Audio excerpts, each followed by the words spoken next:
iPhone 8 gone. You ain't robbing, you ain't stealing. The Nigeria we want is one when anyone can become somebody without knowing anybody. The Nigeria we want is one that doesn't look crazy and demonstrates true democracy.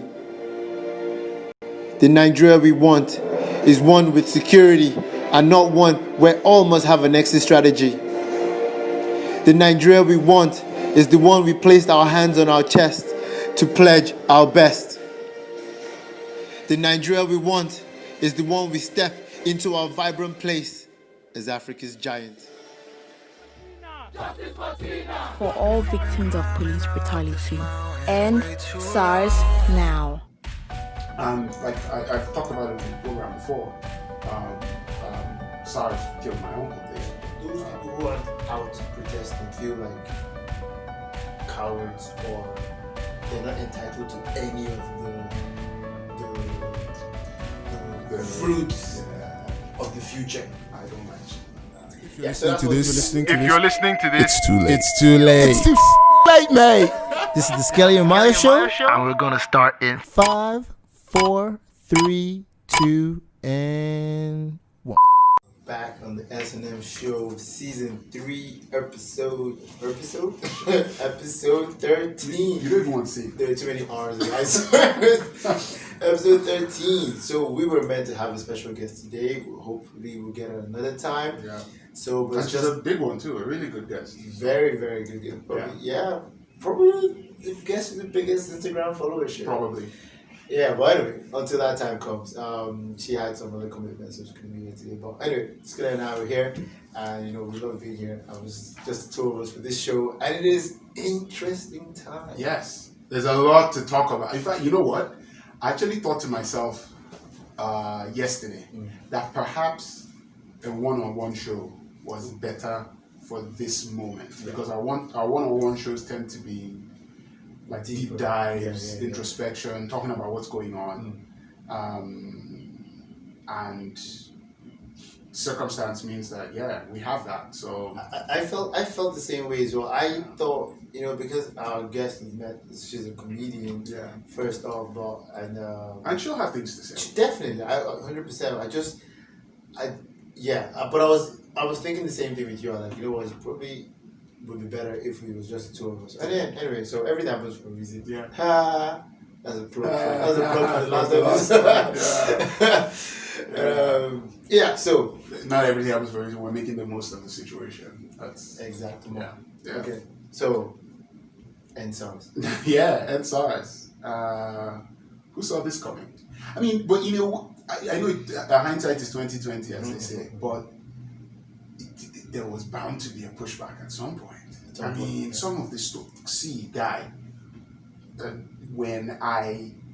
For our listeners who are not here, yes, everybody knows. Everybody does. Do you know this podcast, The Brilliant Idiots? You've mentioned. Okay, so it's Charlemagne the God and Andrew Schultz, and they were wisecracking during the last episode, and somehow Nigerians came up, and Andrew Schultz was like, "Yeah, man, Nigeria, Endsars." Everybody is saying Endsars. Crazy. Yeah, Schultz knows what's going on though. Yeah. Everybody is talking Endsars. Pierre-Emerick Aubameyang, the Arsenal captain, posted his Endsars. Like John Jones. Endsars. Yeah. Obviously Israel. Endsars. Of course. So it's a thing, and it's one of the reasons why the government can't do what Nigerian governments typically do. Yeah. Because this is global. It is. Yeah. Well, the front now, CNN is carrying stuff. Yes. International news bodies, BBC, they're all carrying it, and so they've got to watch what they're doing. That's right. Everything they do, anyway, is about saving face. Yeah. And I wrote a thing out this morning, and it's just how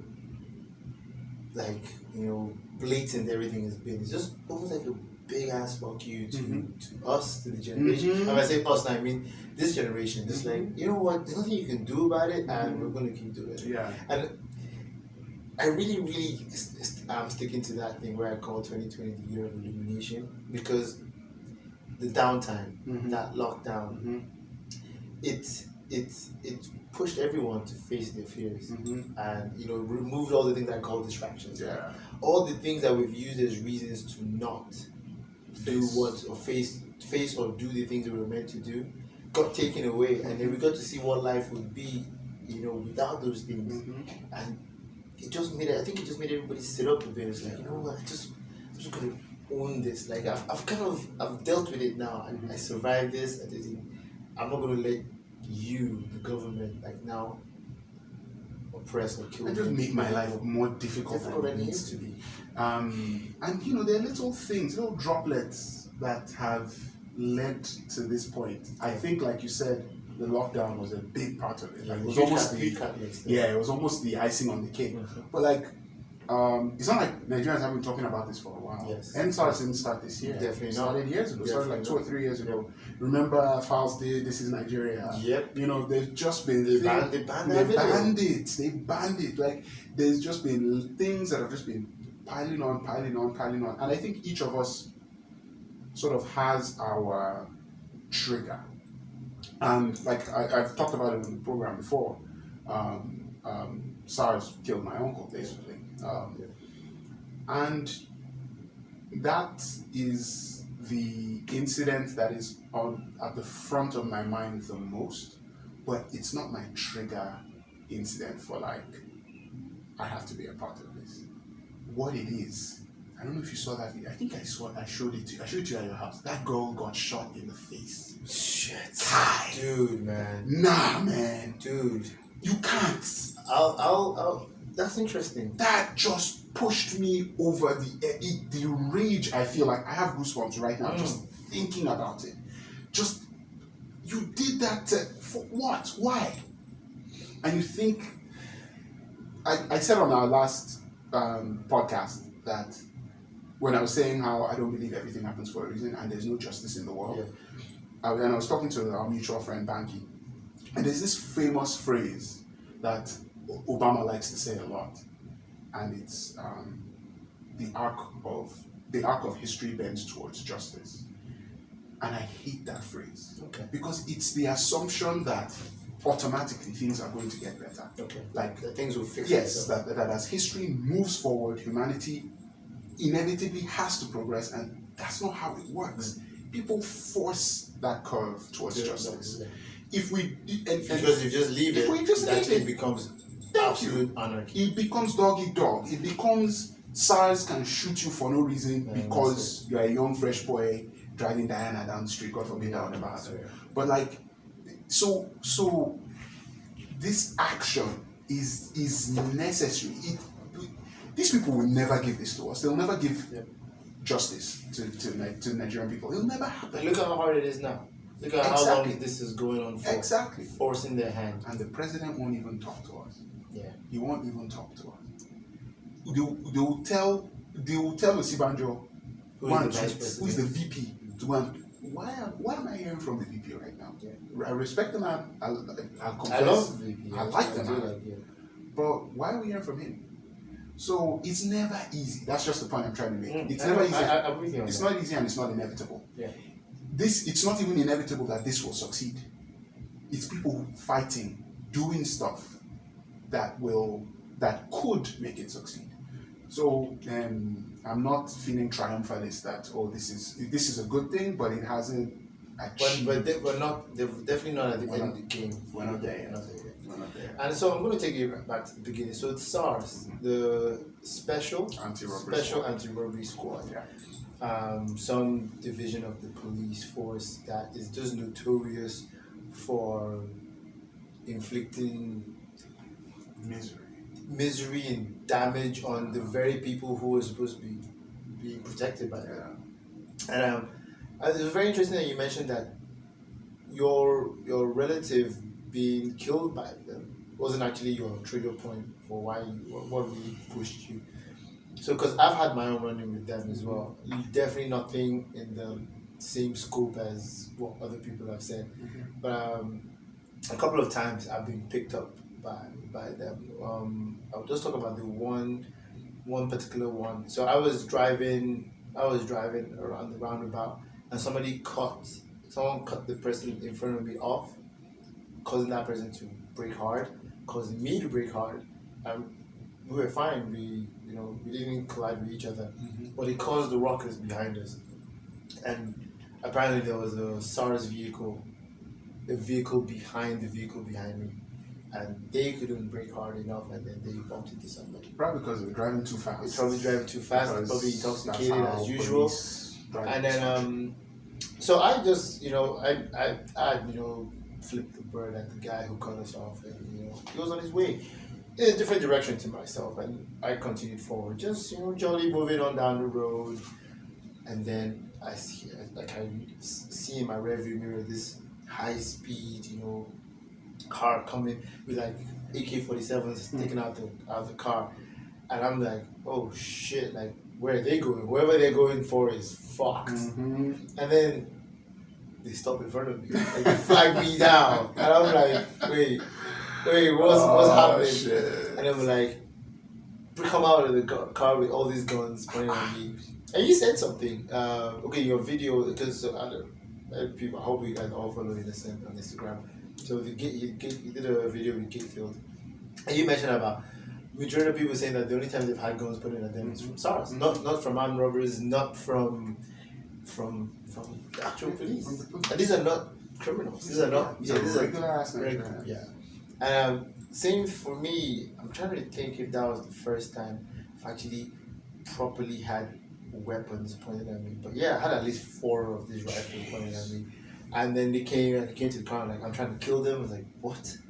They're like, yeah, the roundabout. I was like, yeah, somebody cut me off. And then, I had to break. Yeah, so what are you talking about? Like, oh, I'm trying to cause them to have an accident. I've got to get in my car. And then they're like, I have to follow them to the office. And I've heard horror stories. Like, once you get into that office of theirs, their base, chances of you coming out the same, very, very slim. Yeah. Or coming out at all. So I just kept thinking, talk your way out of this. I tend to be quite good at that, like just getting people to mellow and just diffuse the situation a bit. But like I'm talking to this guy, I'm like, listen, this is not the person who caused all this is off on his way, and you got the wrong guy. And I was trying to say whatever I could say to just not end up in that office. But anyway, I end up in there, and I see a whole bunch of cars, like over 100 cars that they've seized, and this is what they just use because they always drive around in armored vehicles. And then I had one of these guns cocked at me again when they were searching my car, and they saw like the steering lock. So yeah, in Nigeria we still use stuff like that, like to stay safe, so to lock the steering wheel. So he saw it like underneath the seat, and he like cocked his gun. I was like, "Is that a weapon?" I was like, "Boss, please check yourself. Yeah, that is my not a weapon. It is yellow. Exactly. It was covered in yellow, like it's metallic, but it had rubber paint, like yellow rubber covering it. I was like, how could this be a weapon? Like, it's just bloodthirsty. Completely. They just get anybody to waste you. And then I was driving the pickup and had the federal government plate number on it from my dad's office, official vehicle. So luckily for me, perhaps they thought I was somebody, son of some wealthy or some influential government official. That's what saved. That's the reason to save me. Yeah, that's probably what saved me. So it's things like that, and I said it. I've said it before. I don't even know if I said it on the podcast, but I say it a lot to people when I talk about my trips. When I started traveling a lot more like last year. And I said the only thing I envy about the places I go to. So when I go to the UAE, is that sense of security that they have. Like the guys that we went out with in Abu Dhabi, we had to keep reminding him to lock his car. It didn't matter. Yeah. There was that sense of we were driving around at 3 a.m. There was no checkpoints. There was none of that. Like people are supposed to feel safe, right? With the checkpoints being around, I feel anxious. Absolutely. With the amount of weapons that are hanging off sagging jeans and slippers, flip flops. I went for the vigil last night. Yeah. So I ran into Eddie Malak. Yeah. And so I interviewed him. So sorry, let's bring that. So there was a vigil held for the people who lost their lives. into the hands of the SARS officials. So it was like it was called Festival of Light. Yeah. It was called. So it was beautiful. Like the videos were, and people came to share testimonies and all that. So it was great. Yeah. Anyway, So and that's one of the things we were talking about is that he specifically said he's in events. So yes. so he and his team are typically working till 2, 3, 4 a.m. And as the boss, he can't go to bed until everybody checks in and says, "Hey, I'm home." And he's not worried that they're going to get robbed by armed robbers. He's worried about the police. Isn't that such crazy? That is such a mess. I'm telling you, that is such a mess. He's worried about the police, and you look at stories that came out yesterday during that vigil. There's the one that's doing the rounds now about the guy named Chijoke, whose dad had to swim through a river of corpses, looking for flipping them over, looking for which one was this. Isn't that it? Come on. And somebody's going to tell me that this is unwarranted or this is unreasonable or this. I mean, who are these people? The fact that there's a river of corpses. That doesn't. Is this Mordor? Is that where we live? Is this a river of corpses? The 9th level of hell in Dante's Inferno or something? What kind of place is this? That alone should shock the entire world. That there was a river of corpses. It's the story they tell about Idi Amin. That Idi Amin killed so many people and dumped their body into the main river in Uganda. Sorry, I don't know what it's called. Maybe it's anyway. To dump so many bodies that the crocodiles couldn't eat them. That the bodies were so many. There were too many for the crocodiles to eat, and that the bodies went and blocked the dam. And that caused power outages in the country. At least they had crocodiles. I don't know, just throwing them in the river. Just throwing them in the river. And somebody's dad had to wade through looking for his son's body. And the girl who, that she did such a good job of conveying this. The girl who gave that testimony said, imagine what the father was going through. Two conflicting emotions. He wants to find his son so that he can have closure. But he doesn't want to find his son so he can have hope. Like both going on within the man at the same time. This is our law enforcement.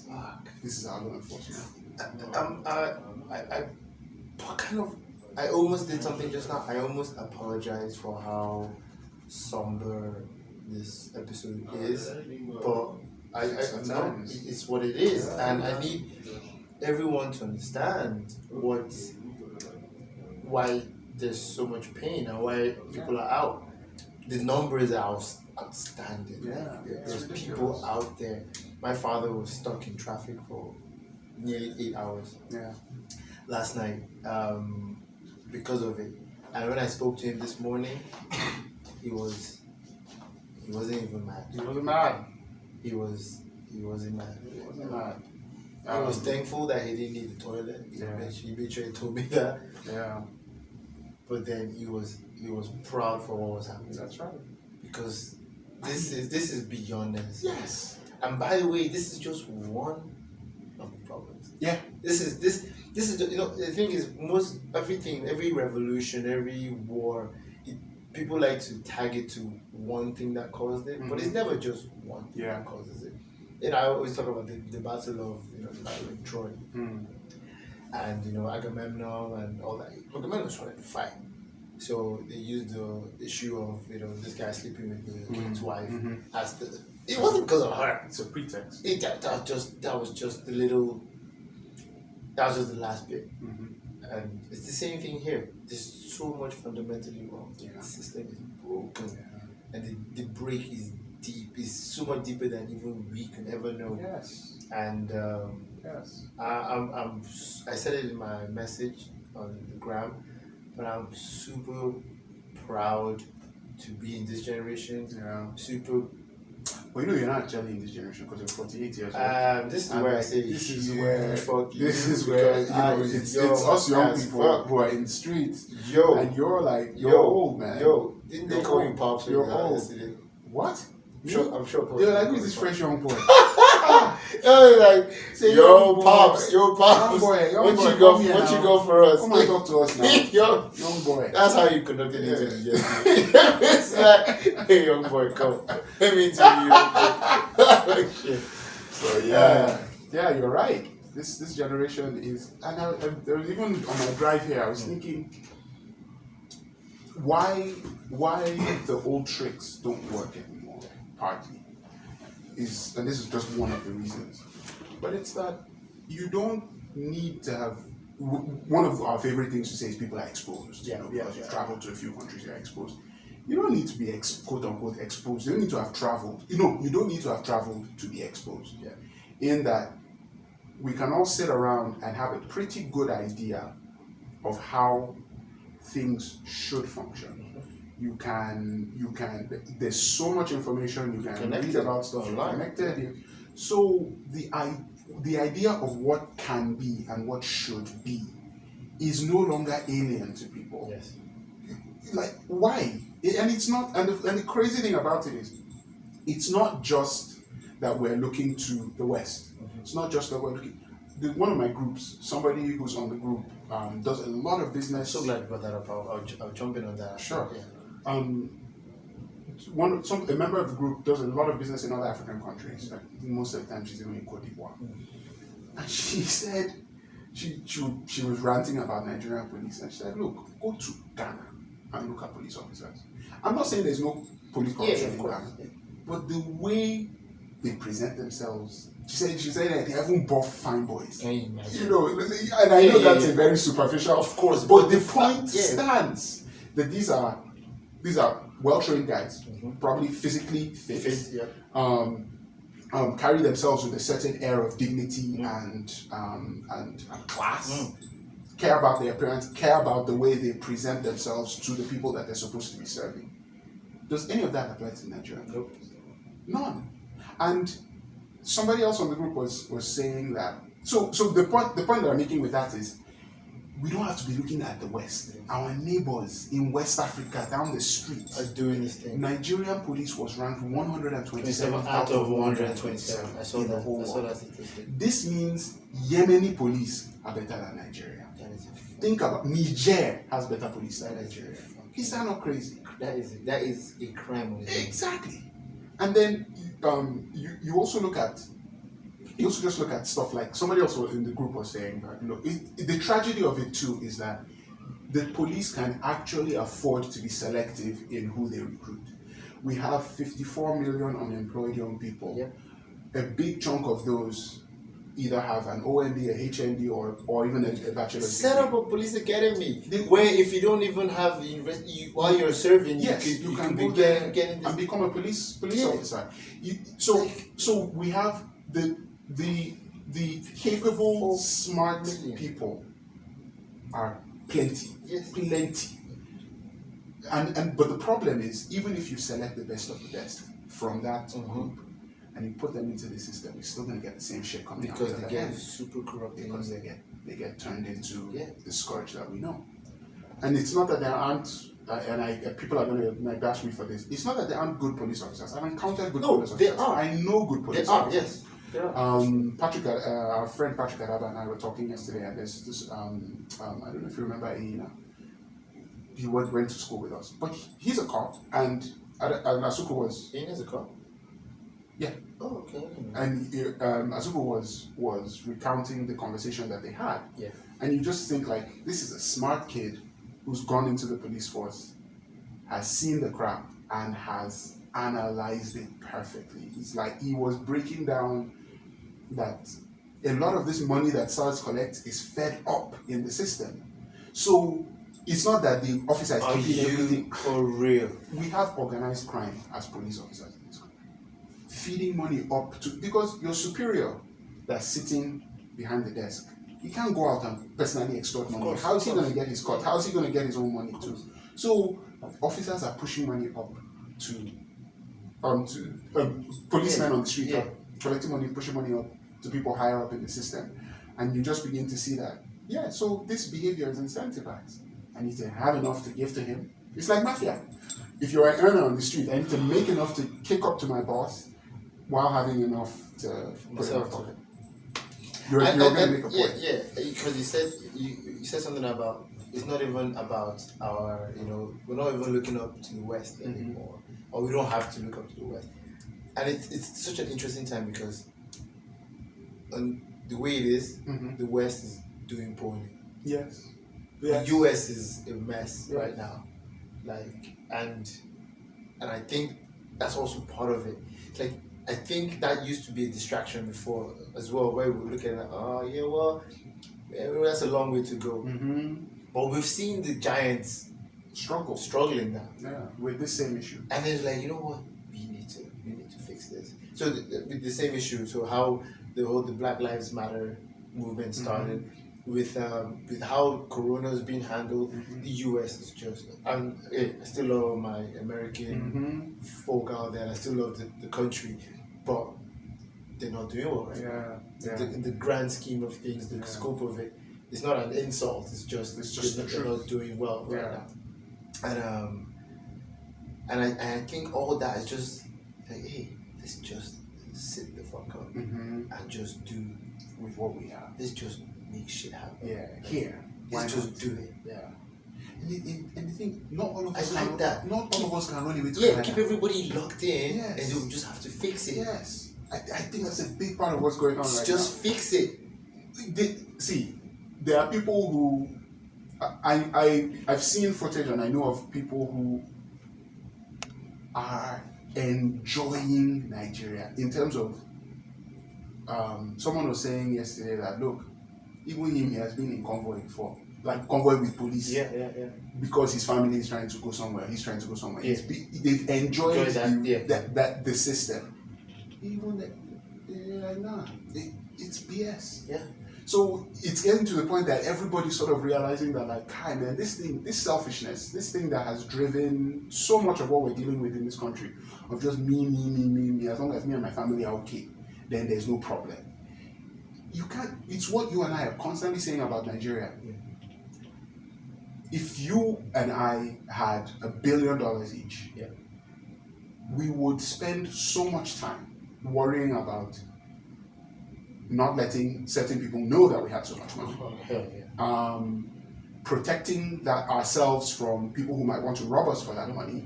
Protecting ourselves from extortion, protecting ourselves from this, from that. You have a big ass house, well, you need a big ass generator. You need to pave the road to the gate of your house. It's not even fun being rich in this country. It's not even fun. I'm telling you. Because if I had that money elsewhere, so we have to fix it here. Your money will not protect you. You could be living better. You may be living great in Nigeria, but life could be so much better if we solved all this crap. It could be so much better. You can't you're coming back from the club.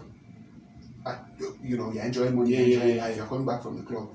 You get to a checkpoint, and you have to bribe these guys, and they decide, okay, you're rich, obviously you're rich, but in your case, you're in your mid-40s, but like in my case, they'll say this boy is in his mid-20s. Oh, yeah. How can he afford a Maserati? Yeah.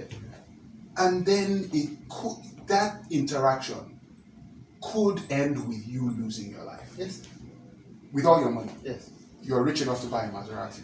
It could end with Let me even use Tiwa Savage's. So she posted this video. I saw that. These are examples. Like, you could be as rich as you want, but if you have an accident, there you go. The roads just shit. Yes. The healthcare system is shit. Yes. And that's the first thing before they fly you anywhere. You need to be stabilized.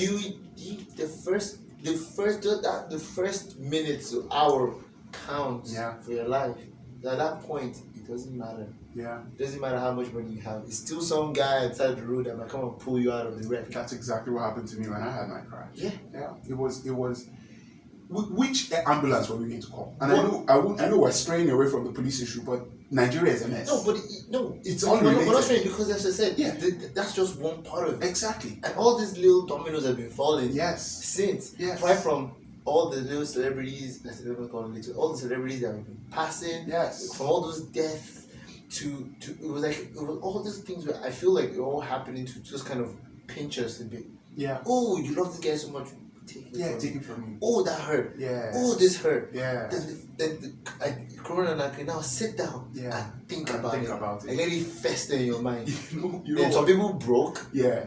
Some people broke and then reshaped their minds and came back out of it. Some people completely broke and lost it. Mm-hmm. But all this needed to happen. It needed to happen. You know, another thing to what Sabi said that just sort of encapsulated it for me. She said, like Nigeria, let's look at ourselves. We are not protesting lack of healthcare. Mm-hmm. We are not we are used to that one. Yes. That the hospital. We're used to no power. We're used to no. We are just protesting to be alive. Just live. Just to live. Just stop killing us. That's all we're asking for. Just stop killing us. I mean, like, you talk about a country hitting rock bottom, and the problem is, knowing Nigeria, this may not even be our rock bottom. Like, things may get worse before they get better. Yeah. Things may get worse if they get better. Like, that isn't even guaranteed. Mm-hmm. Because, I'll be honest, there is very little, almost nothing about the current leadership of this country that leads me to believe that they are capable of meeting the moment that we're in. I just don't see it. And in a way, I think their inaction and their delays have been a good thing. If immediately this thing started bubbling, you know, the president came out and said, look, this is blah, blah, blah, you know, it's wrong. Nigerians have been enduring this for a long time. There's concrete action, this, that, and the other. These police officers are being indicted. This investigation is going to happen. This panel has been set up. It will be completely independent, all that. There's a very good chance that not many of us go out to the streets. But their delay and their incompetence and their complacency is driving this thing. It's feeding it. Fueling. The man thinks that he's being above, because I'm sure the thinking in his mind is, if I dignify them with a personal response from me, they will ginger them. Yeah. No, continue. You know what's actually gingering us? It's your arrogance. Yeah. It's the fact that you're just sitting there and it's doing what you do to babies when you're trying to stop them from being so condescending. You'll be like, oh, every time you cry, it means I'm going to come, so I'm going to just let you cry. It's like you're training a dog. Yeah. Oh, okay, so you just be there. That's right. Wallow in it. I won't reward the bad behavior. The guy, but we're not dogs. These are humans. Yeah, man. Very different. Very, very different. There's a lot of us. There's a lot of us. There's a lot more of us than there is in them. Yeah. So, and you think it's a money hill when people are bringing up. Have you been seeing the account? I keep saying that to my mom. You know what I've been saying? It trips me, man. First of all, I'm tripped. Secondly, in fits of anger and frustration, occasionally, I've said shit about Nigerian women in comparison to women in other countries. Oh, okay. This thing is just, and I've never said anything horrible. I don't think of myself as a particularly sexist person. But men, Nigerian women, I respect you. No. Because I respect the fuck out of you. I reached out to somebody about possible media stuff around this. And let me put it this way. Partly because, you know, of course, somebody that I've been following on Twitter and I've been impressed. I want to be led by women in this moment because they're distinguishing themselves. I'm all for that. You know, in that piece that I wrote as well, I wrote that I would love to live on the street named Aisha Yusuf. Yes. Aisha Yusuf. With pride. Like, all these old ass names, I don't know. Like, all their time, they've done all. They keep reciting the street. It's like 3 Agui runs the street. Yes. Have we run out of Nigerians? You know what I mean? And to add to that too, it's that have you noticed? And this is, I hope this doesn't come across as pandering, but have you noticed that the few people who have tried to sort of install themselves as the leaders of this movement, it's always men. Yeah. It's always men. Segalink. I respect everything he's done over the last 3 years to actually get this conversation going. But don't start acting like you own this. Have the humility to let the people carry this and run with this. The strength of this movement is that it doesn't have a leader. That's it. It's no way to attack. Yes. You can't attack. Sure, same thing. Came out. They told him, bruh, sit down. Step back, bro. And that is the strength of this thing. And that's why they don't know what to touch. They don't know who to bribe. They don't know who to bribe. Feminist Collective. Who is the leader of Feminist Collective that you know? You know, I saw this Feminist Collective, right? I've been watching the stuff is great. Yeah. I saw this Instagram page, Nature is Metal. Yes. And so they showed this little video recording. This guy had been recording this rabbit that was hopping weird. And then he now noticed that there was a rattlesnake behind, a huge one, fat, long rattlesnake. And the rattlesnake had bit the rabbit and just was letting it just go until just stalking it. So the rabbit was now dead. And the rattlesnake comes up from behind it and it's kind of like looking and it's kind of like sensing. And then then the guy explained that he's trying to find the head. He always swallows things from the head. Because once you take the head, then everything falls in place, and that's how you can accommodate all of it. And that's just the same thing. So in this scenario that I'm trying to paint, this picture I'm trying to paint, the government is the rattlesnake. Yeah. But you can't find the head. No head. So you can't swallow this shit up. Yes. It's the same creature. If that snake tried to take it from the legs, it wouldn't be successful. And the same way in childbirth, when you're trying to deliver, they'll always have to, if the baby's in the wrong position, they'll have to tilt. If they're not going to do where the head goes, the body follows. So it's the same thing. Yeah. It's no head. That's no so leader. true. You can't get it. You just can't. And the thing too is that there's this, I'm going to murder it in Spanish, but there's this thing that's, I won't even say it in Spanish. No, okay, what you say this. No.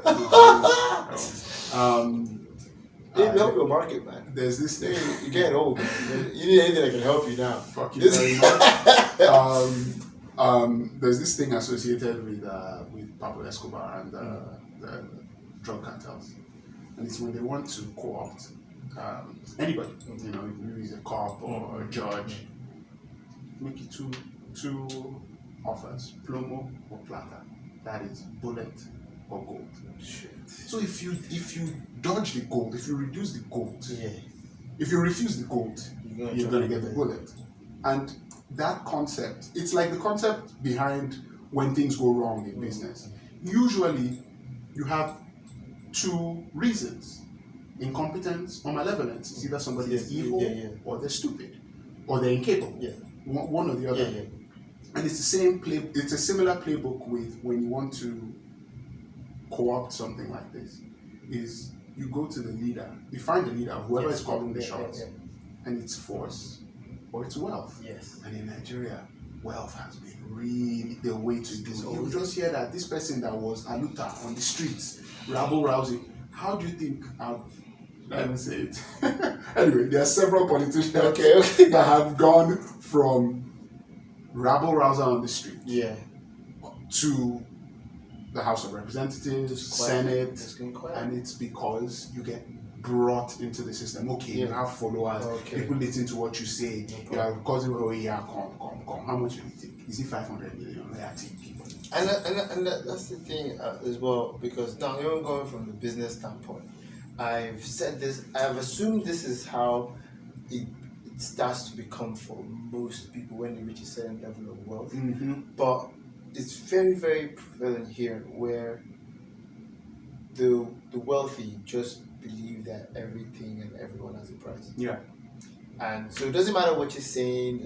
I know I have friends, very smart, but beautiful friends who put proposals out to people, like, help me with this thing, like, we just need your, financial backing for this business. And they don't hear any of that. They don't see the intelligence, they don't see the drive, they don't care about your CV. It's just they want the pussy and they believe I'm gonna pay for it. When they get rejected, like, okay, I just haven't given you a price that matches what you want. Not that it's possible. They don't believe it's possible for you to just not want this. I'm just not offering enough. That's how much you want. That's Nigeria. Okay, so I agree 100. Exactly. I came in for this business. Okay, 200. and I'll give you a house. Like it's almost a game. Yeah, that's how it is. And the word I'm looking for is not morals. It's almost like you can't have ideals. You can't have just everything is transaction. Yeah, everything is transaction. That's Nigeria we've created, man. That's Nigeria we've created. The revolution will be televised. Or it'll be live streamed at the least. At least, right? Yeah, at least. That Twitter live, that Instagram live, it's happening. And it's so funny. I went to the protest on Sunday. Have I even told you what happened? No. Okay. So I went to the protest on Sunday. I text you. I text you. Text. You gave me a it was location. like two people. I told my older sister. I told my best friend that I'm going. So I get there, and the point I was about to make and what triggered me to talk about it is everybody. I noticed even when Nigerians are protesting now, everybody protests like this. Like everybody has their arms stretched out, streaming live. Yeah, that's something. That's just it. It's just that's what's different about. That's one of the things that's different about this generation. But we get there on Sunday, and I was part of the first wave, and I was scared. Of course. And I was thinking about two things. I was thinking about my uncle, and there was something I said to you. Funny enough, when you and I were talking about you finally toasting a babe in church, or approaching a babe that you found attractive in church. Did we say that on the podcast? No, we didn't say that on the podcast. Oh my God, you just said it on the podcast, though. I didn't say who it was. Yeah, but I feel my pastor going to listen to this. That's how you get married. Your pastor wants you to do that. No, your pastor wants you to do that so you can marry a church. I can't believe you just said it on the podcast. I'm going to mess you up. That's fine. My priest doesn't listen. You can say whatever you want. But anyway, I said I was so happy. I was so proud of you. Did it, yeah. And I said, here's to doing hard things until they're no longer hard. And I kept saying that to myself. Here's to doing hard things until they're no longer hard. And I was praying. I was thinking about my uncle. And then I get there, and it was the first wave of people who first approached police headquarters. And it's such a powerful feeling that once I got there and I saw people, like the fear just reduced. There's power in numbers, man. Oh, yeah. Even when you're like a militant introvert like me, there's power in numbers. Like, and I found a place to park my car, ran, joined them, chopped the tear gas very well. And that was the first time I'd ever been tear gas. Oh, I've been tear gas. Oh, okay. A couple few of times. times. Yeah, good luck. I like it. It's really shocking. Yeah. It's really uncomfortable. And my eyes were just flowing, and then really uncomfortable. and then they charged us with the big water cannon, and we bolt. Everybody runs. And me, I'm thinking to myself, body rocks. I'm even wearing my body rocks dog tag. So I get ahead of the crowd. And although my cardio is crap, but apparently it's better than most people. So I get ahead of the crowd, and I'm running, and I get into Eagle Square. Okay. And I caught, I'm walking towards Abia House. Yes. Okay. So I cut across Eagle Square from that police headquarters side. I cut across Eagle Square. I'm walking towards Abia House, and I'm thinking to myself, okay, I'm not the rah-rah type, but like, I've chopped tear gas. Okay. And I can tell myself that I've not been a keyboard warrior about this. I'm going to get in my car, I'm going to go home. I'm going to go visit my parents. Yeah.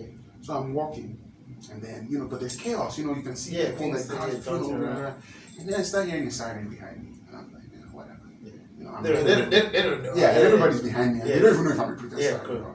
Although I kind of looked like a protester, but what does the protester look like? I was in sweatpants. I was in black sweatpants, trainers, mask, pure militant. I was looking dangerous. I had dark shades on and all that.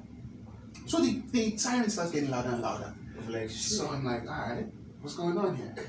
And then I turn around, and it's like Mad Max Fury Road. The big vehicle. That just huge tank. Thank you. That thing was behind me. And then it had gone past everybody else? It had gone past everybody else. It was coming right for you. Coming right for me. So I started running. So I turned. You look like the leader of the I turned. You need to run. Probably being 6'5". Oh God. So I turned into one of the streets, and there's like 6 or 7 people there. Yeah. They all run into Abia house. Shit. So it's me and 2 people. These kids could not be more than 20, 21 years old. Like, Okay. they were big. They were fat. So like my age means. Nice one. But anyway, so it's just us. It's 3 of us. This truck. Yeah. How are you going to run? And there's no. I'm looking for side. Yeah. It's not there. It's just wire fence everywhere. So how are you going to run? I'm running. This thing just turns and blasts me with water. Shit.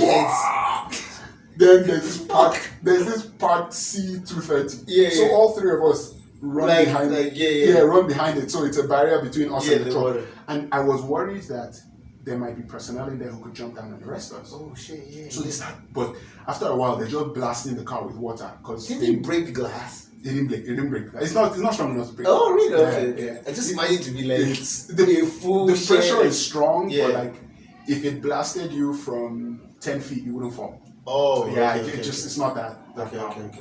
But anyway, so they're blasting the car, Right. and we're behind it, and then I think they paused.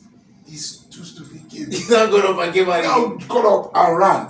So the team now Follow followed them, them. and then I went in the opposite direction, and that's how. Thank God for their stupidity. I'm telling you, It's I think okay. I don't know where those kids are now. Oh, Like, God. and it looked like they were a couple too. Like, Oh no. like why? Why did you guys just stay? And then they ran off. So that's how I managed to now come out, enter my car, and go home. Shit. And it was such a crazy experience. But Yeah. like I chopped the tear gas and the water cannon.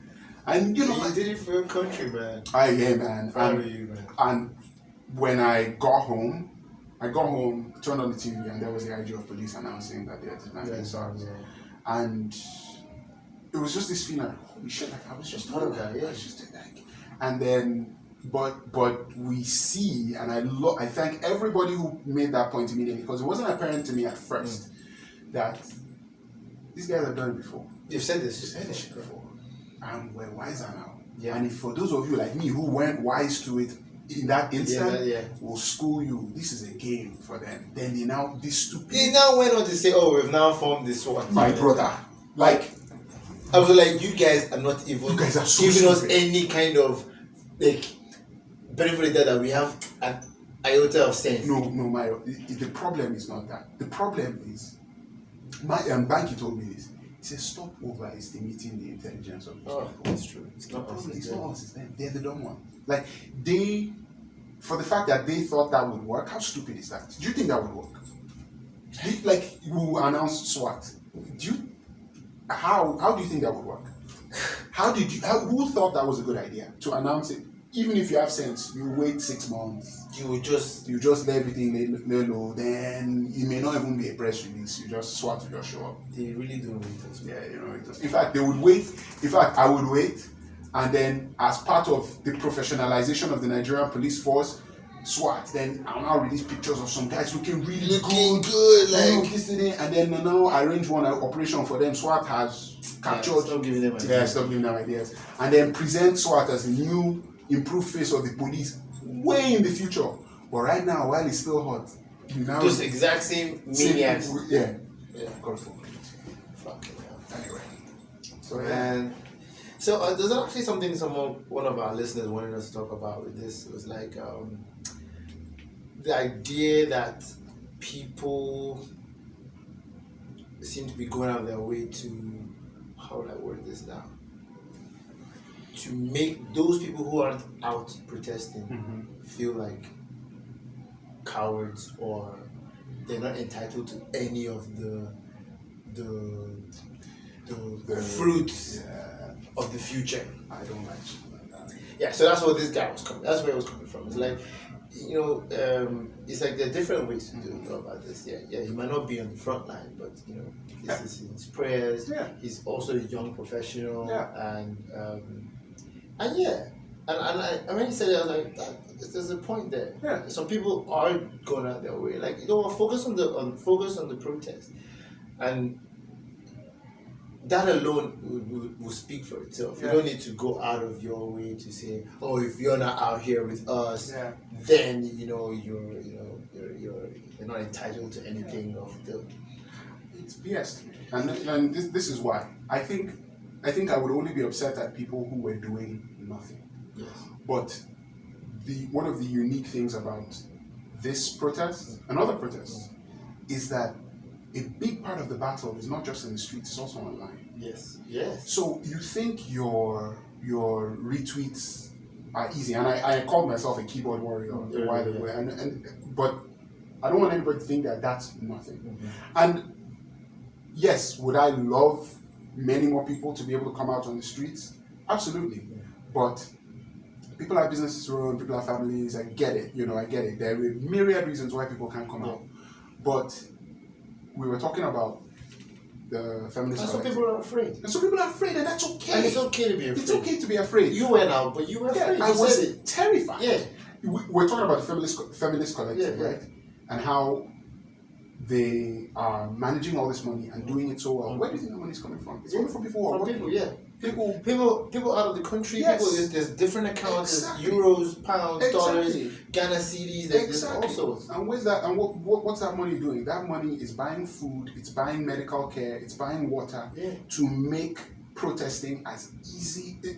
Protesting is never easy. But as smooth as possible. Like you're fed. People fed with good people food. come in, pulling charging stations up. Thank people you. sending food packs out. Where's that money coming from? Even this massage guy said, "Hey, anybody who Your body's who's paying you I'll give you a afterwards. I'll give you a massage." Like people are doing whatever What they can, and I think that's the beauty of it. If it was just people on the streets, once they started doing things like attacking folks, you wouldn't get like their doctors who are saying, "Oh, bring them to my clinic. Yeah.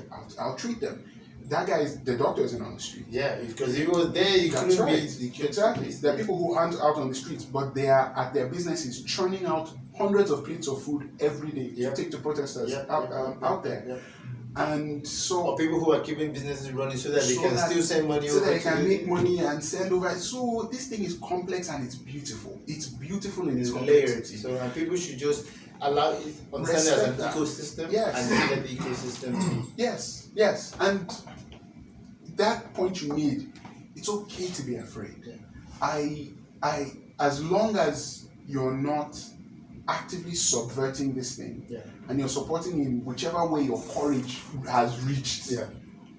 A year ago, I never would have thought of myself as somebody who would join a protest. Yeah. I never would have thought of somebody. It's not character or nature. In nature. And besides, there's a measure of, one of the things that impressed me too is, there's a measure of I'm not rich, but compared to the average Nigerian, I have a measure of comfort that, when I got home, it actually struck me, compared to where I was 30 minutes ago. I just came home to a really comfortable apartment. I didn't need to. Do you know what I mean? Yeah. But I didn't need to do it, but I needed to do it. I needed to do it for my conscience.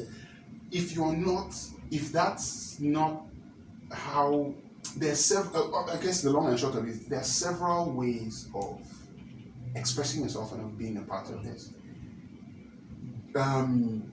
Jack, the Twitter guy, is tweeting Endsars. Every sports star, who's worth a shit, is tweeting Endsars.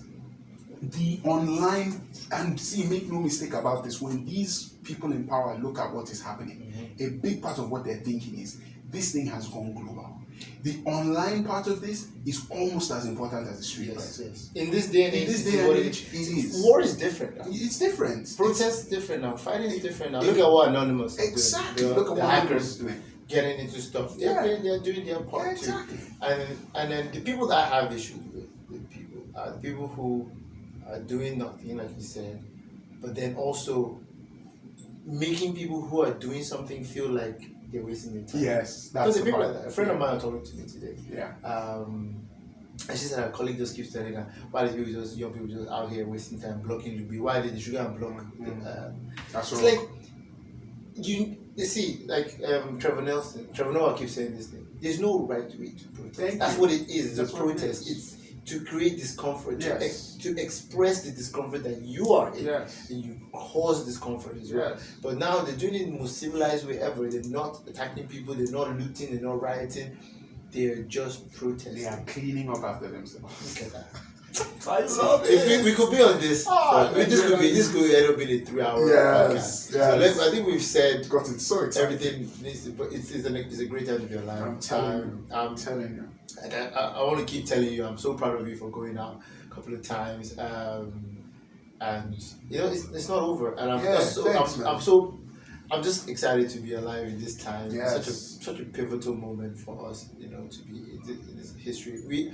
At one point I thought, COVID was going to be the greatest part of 2020 story and the pivot itself, but it's not. Yeah. It's just like what is imminent is so powerful that COVID might end up in the shadows. I'm telling you. In the shadows. It'll be a footnote. It could be Yeah. a footnote. Like for us, we'll be like, yeah, man, 2020. I remember when we transformed Nigeria. Oh yeah, and also COVID happened. Was that the COVID year? Yeah, that was the COVID year. Now 2020. It could be like it could. It's not guaranteed. Not guaranteed, but it could. And isn't that as long as you have hope? Yeah, and that's a crazy thing too. Is I've long been kind of hopeless about Nigeria. I don't feel that way anymore. I don't feel that way anymore. I'm not hopeful. And if it could make you feel that way, not the war, a battle has been won. A battle has been won. Yeah, it's not impossible what we're trying to do. It's not. Just make this country a better place. Message to everybody out there listening, both national and international. Do help support our cause. The revolution shall be televised. That's right. Do what you can. That's right. Whatever you can. From a tweet to a prayer to those prayers to finances to everything. Yes. And when this country is beautiful, those of you out there, I can't wait for you guys to travel in here and this place to be the dream that it was meant to be. Nigeria, for the longest time, I feel has been the second biggest disappointment in the world. What's the first? I don't know if I say it on the podcast. Oh yeah. Oh yeah. Egypt had biblical advantages there from the front, from the pyramids to what's happening now. And if you believe conspiracy theorists, they even had aliens help them come build the pyramids. Dude, they say there's still no cranes big enough to move those, shift these things around, man. So And then Vika was good. So anyway, what's second? So when we've changed that, I'm sure there was. When we changed that, we'd love for you guys to come and visit. That's right. Beautiful women come here. Let's make some beautiful mixed race children. So the white man you're Nah, I'm just playing. I just don't like when it gets too serious. I have to be serious. That's right. I have to be dumb. But on a serious note, though, please pray for us. Yes, and pray for us young people. Say a separate prayer for people like mine in the 40s. My girlfriend is 22. Which one? Oh shit! Don't try to turn that shit off. You did that to yourself. Off the mic. Off the mic.